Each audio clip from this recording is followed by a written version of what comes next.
Please welcome to the stage Dr. Stephen Chu, Nobel Laureate and former US Secretary of Energy from Stanford University, and Dr. Najwa Aaraj, CEO of TII.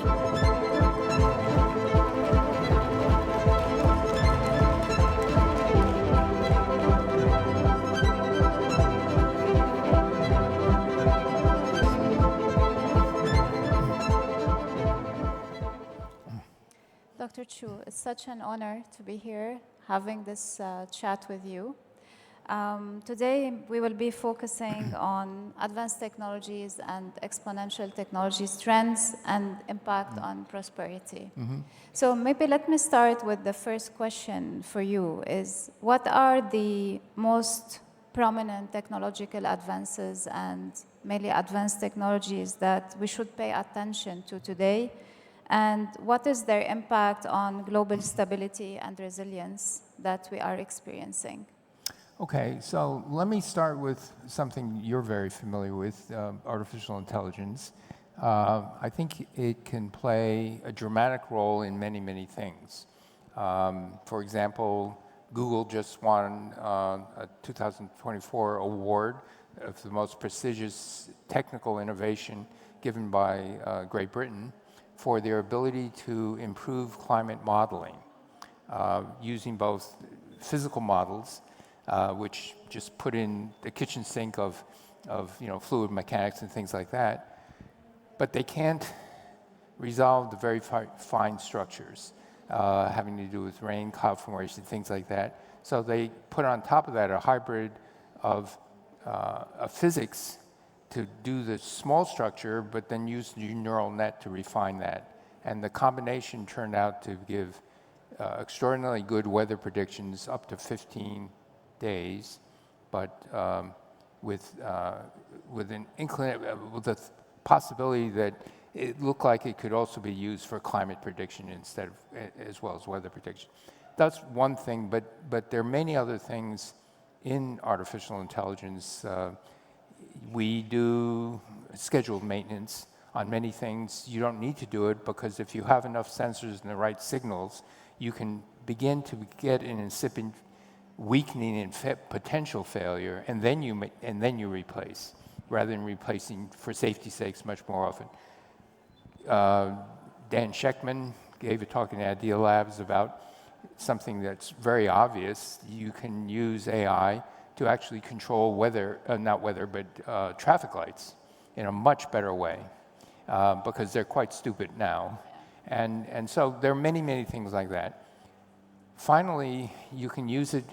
We have a very complex system. Once we go to renewables, where you simply don't turn on the power, the sun shines and the wind blows when it feels like it.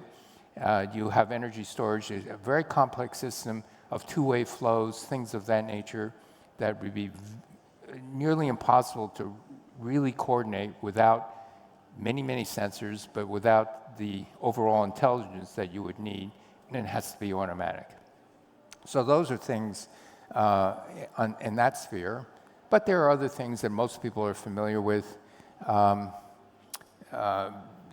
Wind and solar are becoming very, very inexpensive, and so you need these complex systems. Batteries. There's another thing that we need, really revolutionary materials. Batteries are an example that if fusion is ever going to become possible, we need to do things like that. So there are many examples of things where things are going ahead, they're improving in a kind of a learning curve, Moore's law type of way. And so those things are all happening, but again, what we also need a couple of breakthroughs, and we have several unsolved problems. Absolutely. So if I hear from those trends and technologies you're mentioning, some of them are technologies that they go through the normal technology development cycle. They go through the certifications, and then the adoption is quite straightforward. And others, especially as we talk about AI and the usage of AI for critical missions, for critical tasks, etc., they still need some sort of regulations, they still need some sort of policy implications to be adopted and to actually be useful for the society, etc. So what can you tell us about these policy implications that you see in order to impact global prosperity and our lives in general? Well, I don't want to be focused strictly on AI, but I would say that in the terms of policies, as any new technology comes along, there have to be new regulations, and AI is a perfect example of that. So I think, and especially in the information age, since it's so rapidly moving, policies are typically years behind. The regulation, for example, think about the revolution in genetics and in the ability to alter genomes and do all these other things. When it was first discovered years ago, where you can actually go in and alter a gene and put it into a microorganism and everything, the scientists who invented that technology said, wait, before this really, the Pandora's box has just been opened, but we should think about what policies do we need to regulate this extraordinary power? And so the people who invented that technology, including the person who got the Nobel Prize for that, Paul Berg, led the group of scientists to actually do this. I think this is going on as genetics and genomics are further, but now in some of these other technologies, and AI is a perfect example, we will need that additional technology. Where the inventors of the technology have to be at the table to let the potential regulators know what is possible and how it could be perhaps misused.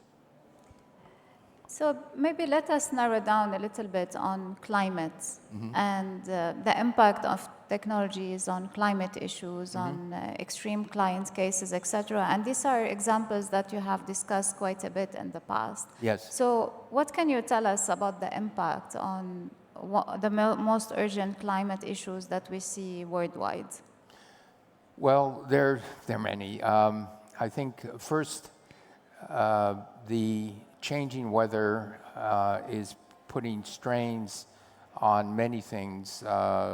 Take one, for example, we see hotter summers, we see change in rainfall patterns. There's a strong sinking suspicion that some of the downpours that we are beginning to witness around the world is going to become more of the future. So just imagine what is that going to do to the water supply, which is near and dear to the people who live in UAE, but all over the world. Take it a little bit away from UAE at the moment. So in California, we have snows, and we have Sierras, and we have Rocky Mountains. And the water supply is embedded in the snow and the hydroelectric dams that then trap some of the water. Now, when things get hotter, spring snows become spring rains. They will overflow the dams. In addition, the downpours that we're seeing, we think, okay, terrible downpours, you've got to flush the water as quickly as possible into rivers, ultimately into the ocean. But if more rain is going to come in downpours, you have a dilemma because you have to capture that water. Yeah. And so it requires a rethinking of our whole water system supply and our ability to capture the water. And it takes decades, literally, to change fundamentally some of these water systems. But this is what we face. And my biggest fear is in fragile countries where you either have desertification, you don't have the wealth or technology to do this, then the local agriculture collapses. When the local agriculture collapses, the local governments collapse. And then you get instability and climate refugees. And if you think about what happened with, let's say, 10 million climate refugees going into refugees, doesn't have to be climate, 10 million refugees going into Europe, or refugees coming to the United States, for example, Central and South America, where there are political instabilities or waves of crime, it completely changed world politics. to much more conservative, much more we're going to erect borders. And so that is a real problem, because the World Bank has suggested that perhaps by 2050, which is not too far away, think 200 million climate refugees. And I'm not sure what's going to happen to the world social order when that happens. When I was Secretary of Energy, the Indian government, I was dealing with many people in the Indian government, and they asked me, what happens in sea level rise? And the people in Bangladesh who live in low-lying regions, there's mountainous areas, but they were afraid they may swarm over into India. These are poor people, mostly Muslim, going into India, and say, what do? We can't shoot them at the border, and so what's going to happen? Yeah. And so these are issues that should get people's mind focused on. You pay attention to climate change, do as much as you can to mitigate it, but also think about how you're going to adapt to what's happening. Very good. So you touched upon basically let's say the impact that climate changes can have on agriculture, on food supply, on immigration, etc. If the right technologies are not put in place and the right measures are not put in place, if AI, predictive analytics, other technologies are not used in the proper way, and also if you don't have the process, the policies, and all the regulations in place. So what kind of maybe technological examples that we can take from AI, from maybe robotics, biotech, and others that you see can have this transformative power when it comes to agriculture, when it comes like to other relevant sectors, that today nations to be ready have to adopt and have to have or to develop in the countries or to get them from somewhere else? So in response to that, let me take back, because we tend to focus on, the really super new technologies and it's a new shiny object, but let me step back and say solar now is very inexpensive. Yeah. And yet when I visited Africa, which is very infrequently, you find that there's very little application of solar in little villages in rural areas. And you think, but why? Because if you have cheap solar power, you can charge your cell phones. You can pump water for irrigation. You can create very small, well-insulated refrigerators that have enough thermal inertia that can last a day or two to hold medicine. And so these but it's not being used. And in part, I was years ago, maybe a decade or two ago, at a Oslo Oil Energy Forum, where there was a person who said, no, solar power is not reliable. What you really need are diesel generators. Because they wanted to sell diesel. And I was thinking to myself, you can have a diesel generator as backup. But if you think of all the things, because of LEDs, because of things, it's very low power, and you can transform lives where the most part it becomes essentially very inexpensive energy. That technology is not being put out there, and yet we have it. It's like energy efficiency. We know many, many things about energy efficiency that are not being used. And so I'm not sure it's a market failure or just inertia or whatever. So maybe this is the next question, is that what do you see the main impediments towards the adoption of this energy? Do you feel that there is not enough push in the market? Do you feel there is not enough transfer of technology where from the advanced nations to the more of the developing nations, and what can be done about that? Well, there's many things. I mean, there's a lot of reasons for inertia. I would say one of the primary reasons of inertia is that people who, the systems we now use, we are still largely dependent on fossil fuel, and there's great money transferring hands and because of fossil fuel. Yeah. And you, of course, if you're in the fossil fuel business, you want to continue that for as long as possible. There are a few fossil fuel oil and gas companies who really want to move in the right direction. I was an advisor to one of them, Royal Dutch Shell, and they were sincere about trying to do this. How can you judge sincerity? Not by the full-page magazine advertisements of certain companies that say algae is going to be the way of the future. No, no. You judge it by what they're investing in their capital. And Shell was beginning to put half their capital into wind and new clean energy and things like that. And then the Wall Street analyst said, you don't want to do this because ExxonMobil's not doing this. And you're not going to get as high a return on your capital. And if that's true, then the stock goes down. So the poor CEO and the chair of the board are hamstrung. They have a fiduciary responsibility. So that's one of the reasons of inertia. The other things like you don't, when you think, my example in Africa of using solar, you think pumping water is not energy storage, but pumping water out of the ground to be used for irrigation, when the sun is shining, you do the energy intensive thing. So that's a form of energy storage. And so there are many applications that common sense hasn't yet taken hold, or there's no economic model to suggest this. But I remain an optimist. I think, starting with nonprofits, I think one has to get the word out there and really out there by example that these new things can actually transform lives. Cell phones, a great example of how it just leapfrog past landlines, leapfrog past everything. We don't need an electrical distribution system connected by a grid in many rural places. We can have these local energy storage systems.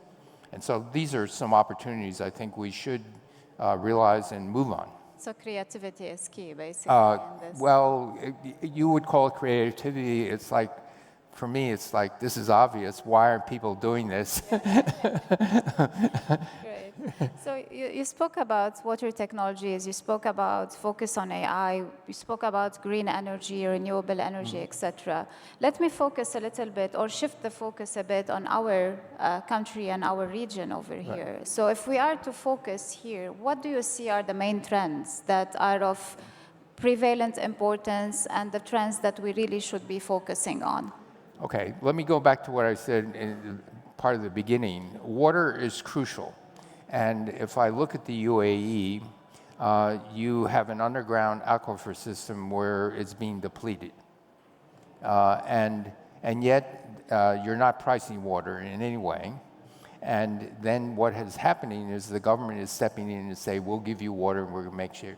But your aquifer system's being depleted.